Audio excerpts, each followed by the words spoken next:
This right here, and I Googled it myself. This was a subcommittee on Committee on Banking and Currency, S.278, October 14th, 1942.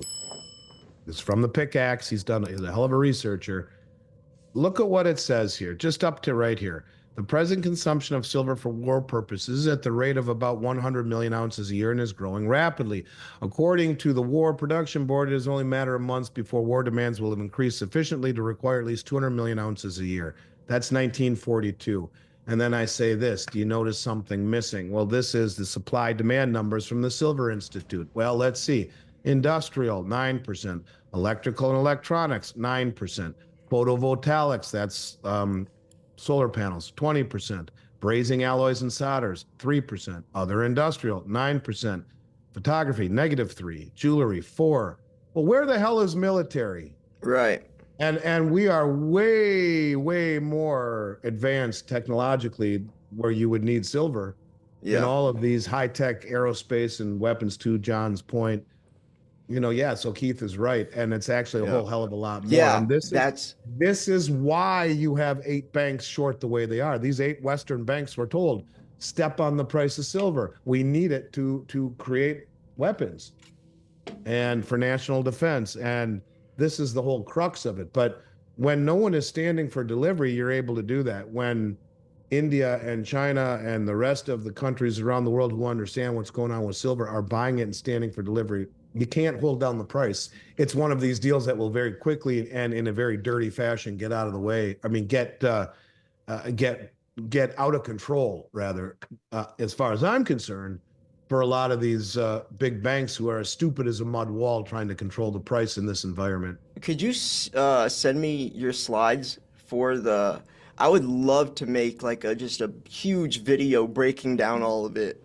I feel like that'd be really fun, like just Yeah, for a video I idea. gave 2 presentations, and so I can send them both to you. Yeah, that'd be awesome. I would love to go over that in a video. So yeah, but okay, so reverting back to okay, so there's so much to talk about. First, since we're still on this topic, I feel like military was the missing puzzle piece. And John Forrest Little, I feel like did connect the dot. Felt like something wasn't making full sense when I would talk about the silver shortage. It just didn't seem all there, but now military does seem like that was the missing puzzle piece. And you guys can go to silverwars.org, which is his website that breaks down from 1965, I think, all the way to present day of all these different timelines and things that happened throughout the military's use and involvement with silver, if you guys wanted to check that out. But yeah, so Project Enbridge. So you talked about all these different countries. What do you think the purpose of the BRICS meeting in October is? Do you think there's an actual goal or purpose or something they're going to announce? Well, they'll announce Or 59 countries came out of the meeting in Novigrad saying we're 59 countries we're going to join. We'll see which countries will be added to the fray. I don't know if they're going to announce the unit. that's what The I'm thinking. the president of the New Development Bank, Delma Rousseff, she used to be the president of Brazil. She said that we have decided to have a meeting in September in China to go over Enbridge, but we've agreed in principle to using it. Maybe they announce that. I Mm, don't know. I mean, they have a meeting every year where you are adding in new delegates, new countries, making declarations, and perhaps issuing a new settlement currency publicly, which would be very interesting if that were the case. So we'll see. Um, but for sure, we'll see which countries they are planning on admitting right now. And like I said, 59 more have said we're going to join. So that's I think primary. But if they issue that settlement currency, if they issue the unit publicly, things will get real interesting for the price of gold, for the treasury, and I think it's just beginning with that as well too, because most people have no understanding or inclination as to what the unit is or even what the BRICS are. right. Your people do, of course, but Yeah. not the people that should know what's going on. That's the public at large. Yeah, like yeah, even mainstream media. Like they'll talk about NATO, or maybe I'll hear the G7 once in a blue moon. But like not even Trump, I've never even think I've heard him mention like the BRICS nations or even our debt, really, to be honest, because both the only person I've heard cover our debt of 35 trillion has been RFK Jr. He's the only one that I've heard mention, very vocally of how we have to do something different, and he mentions the dollars, decline, yada yada. But yeah, I've never heard anyone mention the BRICS, which I Well, feel no, like I should be the mean, most. yeah, I mean, and how about the $1 trillion in debt that we're accumulating every 100 days, which is $100,000 a second? That's insane. 100, 200, 300, 400, 500. I mean, on and on and on. That's how much debt we're adding for your children's lives and mine. And um, these are far more important than most of the things that they talk about. Uh, I have heard Trump talk about the fact that we're losing the fight in retaining the world reserve status. So Mm. he understands it certainly better than most do, but yeah, that's a big deal, one that has to be addressed pretty quick, as Yeah. we've lost the hegemony already. Um, we haven't lost the supremacy, but we have definitely lost the hegemony. Do you think we'll have to have a reset? What's the best case scenario for us to get out of this? Because the dollar's lost 98% of its purchasing power. There's nothing that's going to just start pushing it to 97, 95. Now it's going to start magically, it's The not only way they possible. get out of it, in my opinion, is to revalue gold. Yep. If you supposedly have 8,300 metric tons, put gold at 20,000 bucks an ounce, and now your balance sheet goes from putrid to pristine, just like Mm. that. And what is gold held in? The gold revaluation account. That's the name in every central bank on their balance sheet. And what has the head of the Dutch central bank been saying lately? That gold is there, and even though our balance sheet has turned negative, we know that it's there. More or less, he's been intimating all along that we should revalue gold and make our balance sheets whole. And it will, especially if it's going to be pegged to a new system. They'll make it higher, and it's very easy to do. I mean, look, the Chinese are arbitraging all the silver by putting it at $4 higher. What if they put it at $50 higher? We'll buy. Anyone wants to sell us their silver, you know, we will pay $80 an ounce. How fast does $80 an ounce become the real price? It is the real price. It's whatever someone's willing to pay for it. Yep. And so I do believe gold will be revalued for that reason. All of the central banks, the Western central banks, you know, um, they're all accumulating massive amounts of debt. All of the central banks across the globe are, but at the same time, many of them are buying gold. So, you accumulate debt, you accumulate gold, you revalue gold, and now your balance sheet is made whole, and it will be part of a new system that will inspire confidence in a system that's lost all trust and confidence in it. I think Mm. that's the only way out, to be honest with you, unless they default. Because that was my second question is how likely do you think they would, revalue gold or push that? Well, But I don't know if they do it first or someone else does. Maybe it's yeah. the BRICS who do it. Yeah. Oh, and yeah, Um, that's a good point. but I think ultimately that's where it goes. Mm. Okay, so another thing that Keith Newmeyer was saying, he said so much in that interview. He said that the opportunity for silver to really, or I guess that spark that could really push silver higher is when big tech, big industry joins in. Because right now, he said that's not existent. When companies like Apple realize that they won't be able to make the newest, latest iPhone, unless they not only can source silver, but get it at any type of reasonable price, like when big industry comes in. I always said by the year 2026, I feel like we'll be deep enough into the silver shortage. By then, silver's natural price or value will be able to or won't be able to be thrown under the rug because of how useful it is, how reliable it is, how reliant these companies are. And I feel like Keith mentioning that is a really good point, because big tech hasn't really entered the market. They don't even know that if they don't get silver now, they're going to be screwed. So what do you think about that?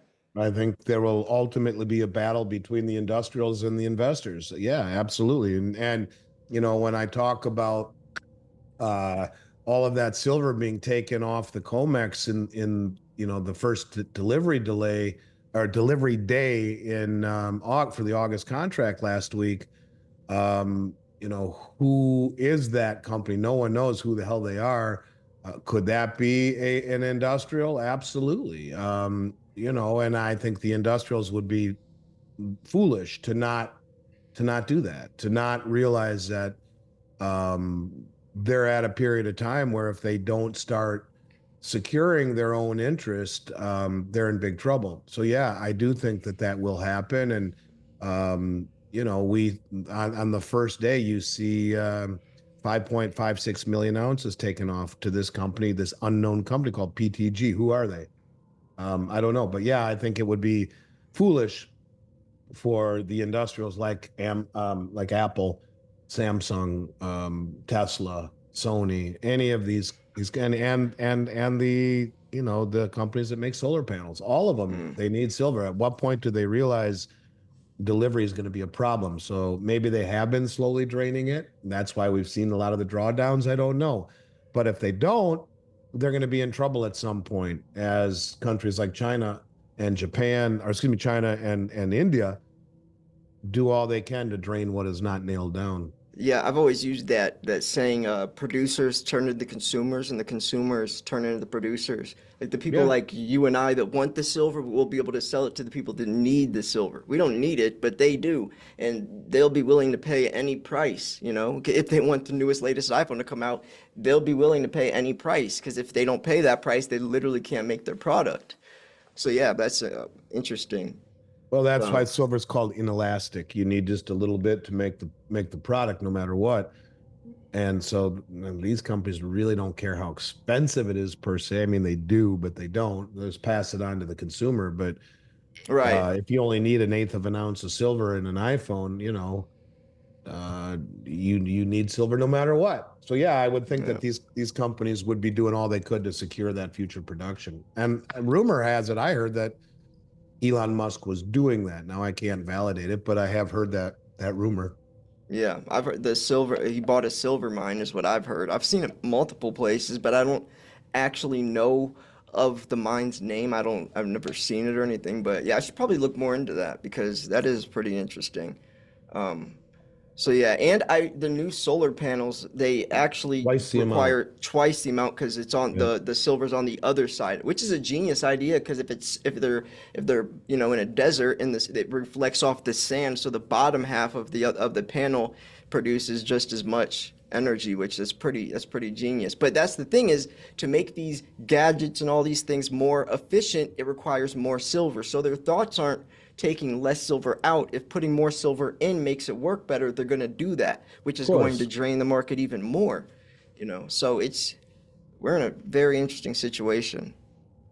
So Of course. Well, the Silver Institute will tell you that solar panels right now take the most silver of any line item of 20%. Again, military's not in there, yeah, but 11,000 in right, torpedo.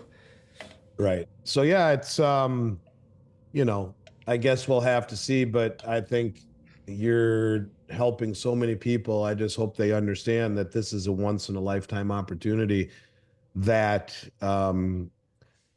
that will all at once move to a degree that people who have held it for a long time have long expected. I think even they will be shocked by the power of its move because an asset that has been distorted so tremendously by suppression on Comex and the LBMA, its real price, no one really knows. So, Keith to say 70, I think might be on the low side, really, to Mm. once it really takes off and is allowed to freely trade basis supply demand. Yeah, I definitely think that. Peter Schiff said 50 is the bottom. That would be the bottom.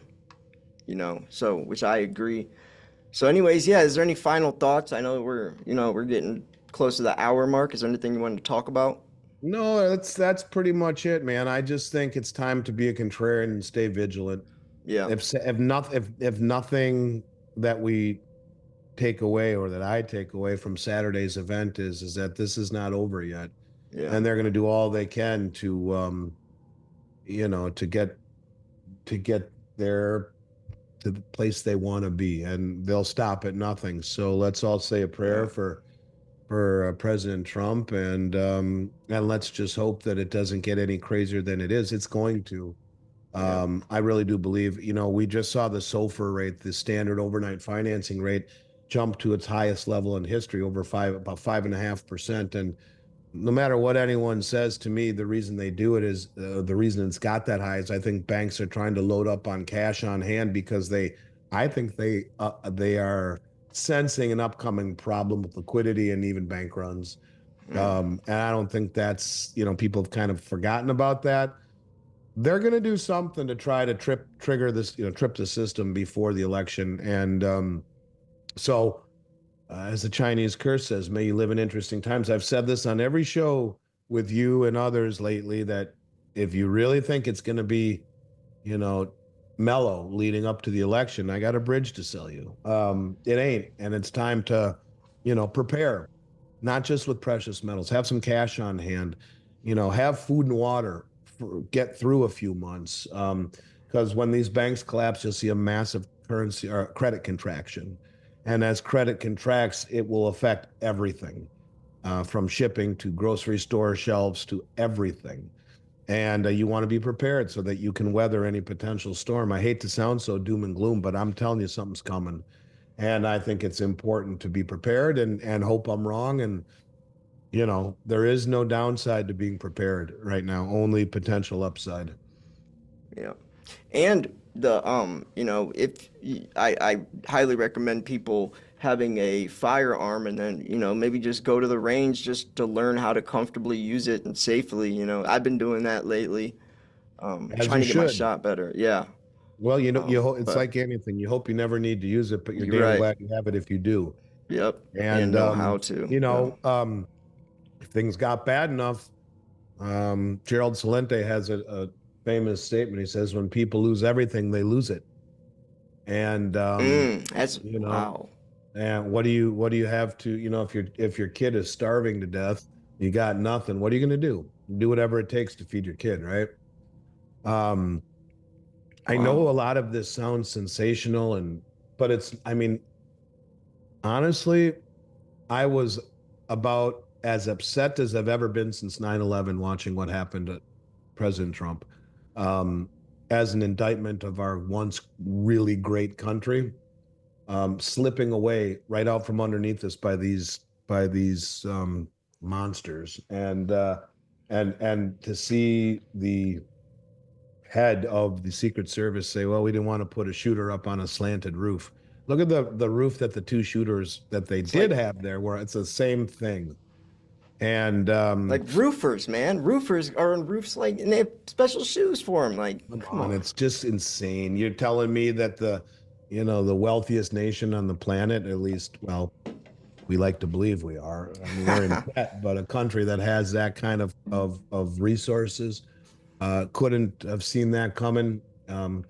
I don't want to go down that rabbit hole any more than I already did, but simply to say, this isn't over yet.